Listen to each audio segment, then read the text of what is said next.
شيخنا تاج راسنا. بارك الله فيك، ما في مشكلة.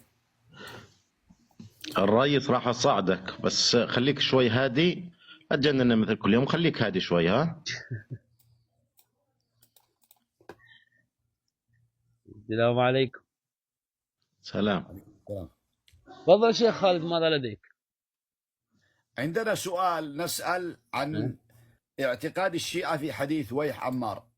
هل هم يستفيدون منه أكثر أم من أدلة الإمامة والعصمة؟ لا، الإمامة، لأن في عقيدتنا الإمامة. جميل.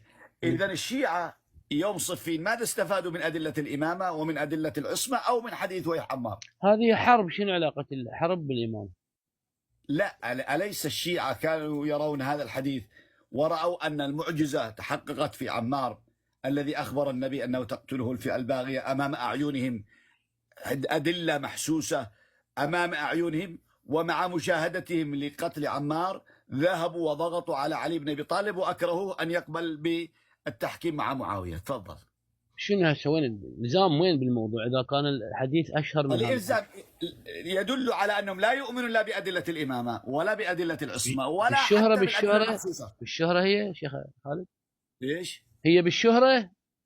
أنا أريد أعرف الآن أيهما أشهر عندهم. اي طيب مسيلمة الكذاب أشهر من السابقون الأولون. أنتم ما تعرفون السابقون الأولون وتعرفون مسيلمة الكذاب، يعني من الأفضل، مسيلمة الكذاب أم السابقون الأولون؟ يعني أنت الآن أبو بكر الصديق عندك أشهر ولا مسيلمة؟ يلا. مسيلمة الكذاب أشهر من السابقون الأولون. يلا، هل مسيلمة أفضل؟ ليش كتمتوني؟ ليش تكتمني؟ خليني ليش تكتمني؟ أنا أريد أعرف أنت عندك حتى أجاوب. المفروض ما تكتموني حتى أجاوب. أنا قاعد أجاوب ومكتوب يا شيخ خالد. أنت اتهمت أهل السنة أن مسيلمة عندهم أشهر. مو اتهمتهم. كل المسلمين يعرفون مسيلمة الكذاب، لكن لا يعرفون من السابقون الأولون، وأنت أولهم ما تعرفه. ما تعرف السابقون الأولون. مسيلمة الكذاب مسبوع به، مشهور بأنه الكذاب. مسيلمة الكذاب أشهر من السابقون الأولون. أتحداك إذا تعرف السابقون الأولون. يلا تفضل.